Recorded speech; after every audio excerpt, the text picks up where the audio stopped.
Dan Pemprov DKI Jakarta resmi memperpanjang PSBB transisi hingga 14 hari mendatang. Lalu apa pertimbangan dan apa saja aktivitas yang diperbolehkan selama PSBB transisi perpanjangan menuju ke new normal?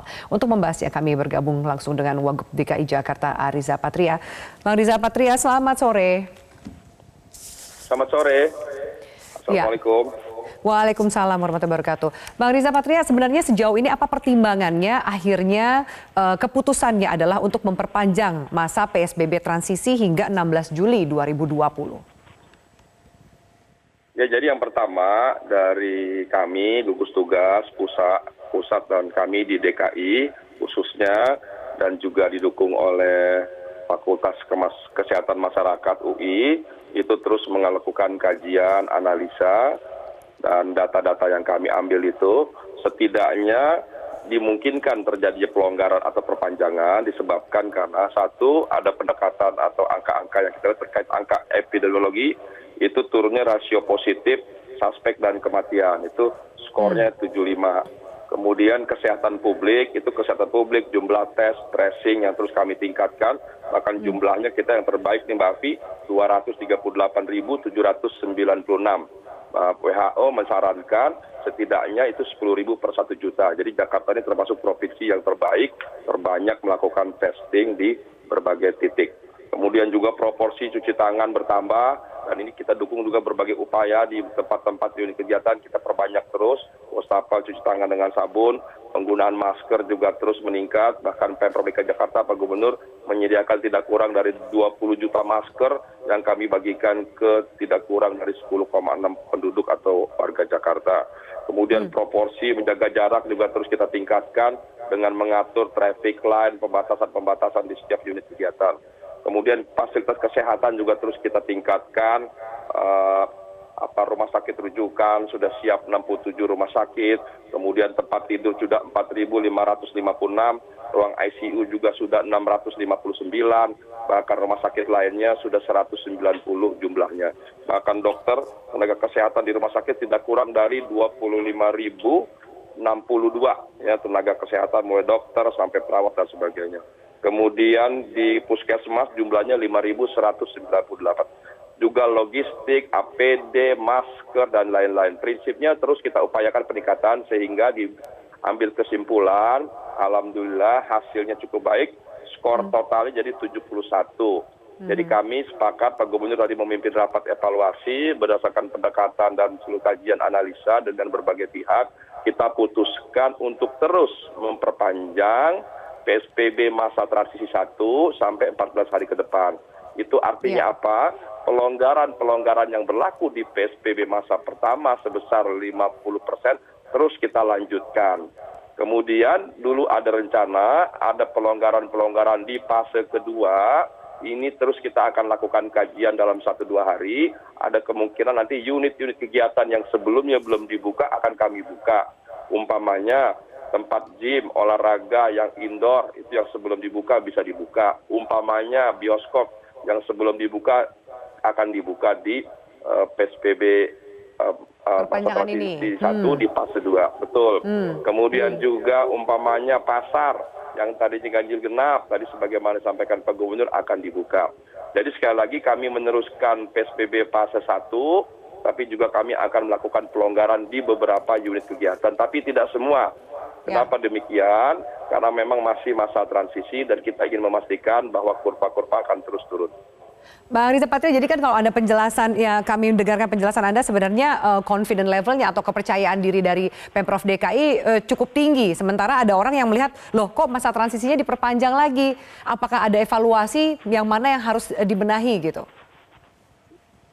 Ya jadi begini, pilihannya kan ada 3. Pilihan pertama kalau memang nilainya luar biasa, ya kan, itu memasuki masa sehat, aman, produktif atau sering dikenal di dunia new normal. Pilihan kedua adalah seperti sekarang, tetap memperpanjang masa transisi. Pilihan ketiga kami menggunakan emergency break policy, itu kembali ke PSBB sebelumnya. Dari 3 pilihan, maka pilihan yang terbaik adalah memperpanjang masa transisi. Sampai kami yakin bahwa seluruh warga Jakarta menjadikan menggunakan masker, cuci tangan dengan sabun, jaga jarak, tidak kerumunan menjadi satu kebutuhan. Tidak hanya dirasa sebagai satu kewajiban atau terpaksa, tapi memang menjadi kebutuhan, menjadi bagian dari lifestyle atau hidupnya masing-masing. Itu yang kami ingin tanamkan. Makanya di PSBB fase 1 ini, masa transisi, kami terus memperpanjang. Alhamdulillah di Jakarta, Mbak Afi, cukup baik warganya. Kita lihat sekalipun ada pelonggaran, katakanlah di mall, ternyata pelonggaran yang kami berikan sampai 50%, ternyata tidak sampai 50%. Kenapa demikian? Karena masyarakat masih meyakini, sebagaimana himbauan kami, bahwa tempat yang terbaik dalam suasana seperti ini tetap berada di rumah, begitu. Begitu juga unit-unit kegiatan lainnya, beribadah, kemudian kantor juga diatur 50%, tapi banyak juga kantor tidak sampai 50%, ada cara lain bekerja dengan cara jarak jauh, dengan cara online, dan sebagainya. Begitu juga tempat-tempat rekreasi yang sudah kami buka sampai 50% atau 30%, ternyata pengunjungnya baru 10-20%. Jadi demikian, ini berarti apa? Berarti ada kesadaran di masyarakat bahwa memang kita yakini COVID-19 ini masih ada di lingkungan kita, tapi cara yang terbaik adalah tetap berada di rumah. Sambil kita memastikan dan membiasakan seluruh warga untuk terus melaksanakan protokol COVID dengan baik. Baik, Bang Riza Patria, kita harus jeda. Nanti berikutnya akan kita bahas soal hari ini data dari gugus tugas, data penambahan kasus positif di DKI Jakarta ini tertinggi, sebanyak 217 kasus. Totalnya 11.637 kasus di DKI sendiri saja. Apakah juga ini yang menjadi pertimbangan? Apa tanggapan Anda dari angka dan data hari ini? Sesaat lagi, tetaplah bersama kami di Prime Time News. Baik, pemirsa, kita lanjutkan dialog dengan Wakil Gubernur DKI Jakarta, Bang Riza Patria. Sebelum jeda tadi saya sempat menanyakan data per hari ini dari konferensi pers gugus tugas. Penambahan kasus positif di DKI tertinggi lagi, 217 kasus dengan total 11.637 untuk DKI sendiri saja.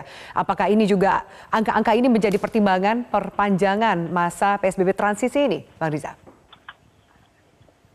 Ya, memang angkanya belum membaik, tapi sekali lagi, kenapa angkanya dalam seminggu ini ada peningkatan, bahkan mungkin kalau dicek dari belakang itu tidak kurang dari 2 minggu terakhir.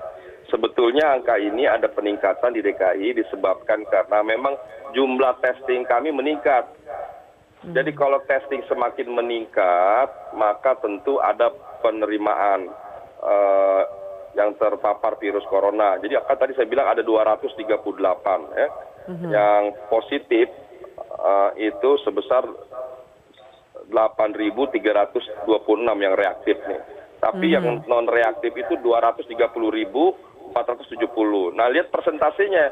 Persentasenya cuma 2-3% sebetulnya yang positif gitu loh. Yang negatif sisanya berarti 98%. Jadi sekali lagi, sekalipun ada peningkatan, tapi harus dibandingkan dengan berapa yang sembuh, kemudian berapa yang negatif. Sekali lagi, di beberapa provinsi kita harus lihat tiap provinsi atau kota, mana provinsi kota yang paling gencar melaksanakan testing. Ternyata Jakarta melakukan testing. Memang angkanya nominalnya meningkat, tapi presentasi tetap kecil gitu loh dari jumlah yang ditesting. Jadi sekali lagi memang beberapa provinsi atau kota ada khawatiran, ini semakin banyak testing, jangan-jangan semakin kelihatan yang kena virus.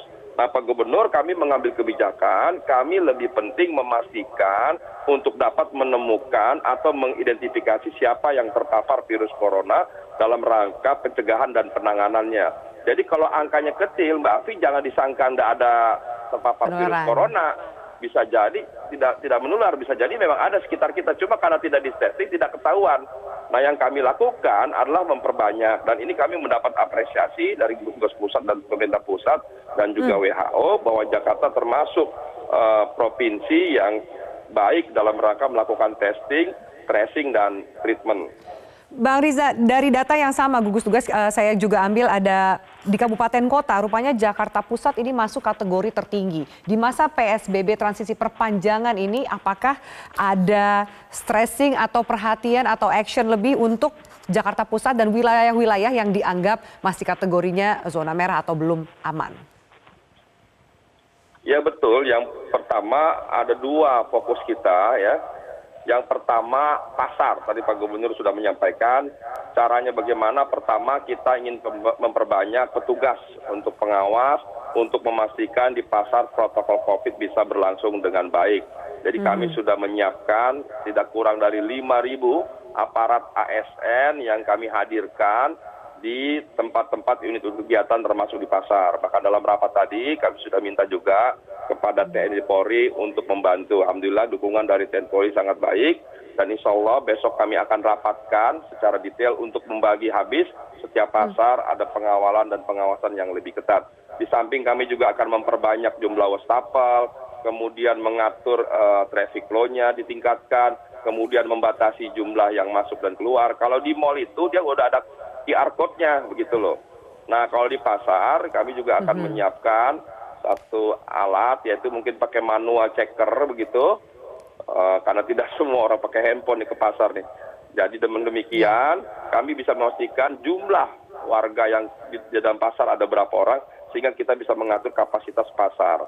Ya. Nah, kemudian yang kedua juga terkait dengan RW-RW di zona merah yang dari 66 sudah berkurang tinggal 27, ini terus kami lakukan pengetatan kawasan, pengendalian ketat kami menyebutnya, supaya kami tingkatkan dan kami insya Allah dalam 14 hari ada perubahan yang cukup baik. Oke, soal pasar, apa yang mau Anda sampaikan ketika memang kita masih lihat ada pedagang-pedagang yang masih takut untuk mengikuti rapid test atau bahkan swab test yang dilakukan secara massal di lingkungan pasar? Betul sekali, memang ada dua kenapa ada pedagang pasar yang tidak ingin melakukan testing. Yang pertama, mereka khawatir kalau terpapar maka mereka harus melakukan isolasi.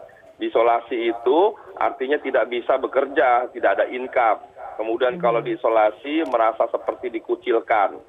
Nah itu juga penyebabnya ada pedagang pasar yang tidak ingin ditesting. Yang kedua, mereka khawatir kalau ditesting nanti pasarnya juga jadi ditutup begitu. Kalau ditutup maka tidak bisa berdagang, maka berdampak pada pedagang yang lainnya. Ya. Nah ini juga terjadi di beberapa daerah seperti itu. Alhamdulillah di Jakarta memang ada 1-2 seperti itu, tapi kami lakukan pendekatan, kami datangi, bahkan kami jemput untuk semua agar patuh, tertib, dan disiplin untuk siap melakukan testing. Alhamdulillah banyak sekali pasar, tidak kurang dari 63 pasar sudah kami lakukan testing untuk memastikan bahwa pasar tetap dalam situasi sehat aman. Bang Riza, terakhir apakah ada keputusan gubernur di PSBB perpanjangan PSBB transisi perpanjangan kali ini? Ya, ini sedang PSBB diperpanjang. Nanti gubernur akan mengeluarkan satu keputusan terkait unit-unit kegiatan yang kami akan longgarkan. Seperti tadi yang kami sampaikan, dalam 1-2 hari akan dibahas lebih dalam lagi, lebih rinci mana unit kegiatan yang akan dibuka. Seperti pasar yang tadi ganjil genap, kemungkinan kami akan buka, setidaknya untuk sektor pangan. Kemudian ruang-ruang rekreasi yang indoor, kemudian tempat hiburan seperti bioskop, itu dimungkinkan untuk dibuka. Mudah-mudahan dalam waktu dekat segera akan kami umumkan. Tapi yang paling penting sekali lagi pada kesempatan hari ini, kami sampaikan kepada warga Jakarta bahwa tempat yang terbaik adalah tetap di rumah. Kalau keluar rumah adalah urusan yang sangat penting, gunakan masker, cuci tangan, dan jaga jarak. Baik, semoga situasi di masa PSBB transisi perpanjangan ini lebih baik untuk DKI Jakarta. Terima kasih atas waktunya Wakil Gubernur DKI Jakarta Ariza Patria atas waktunya di Prime Time News.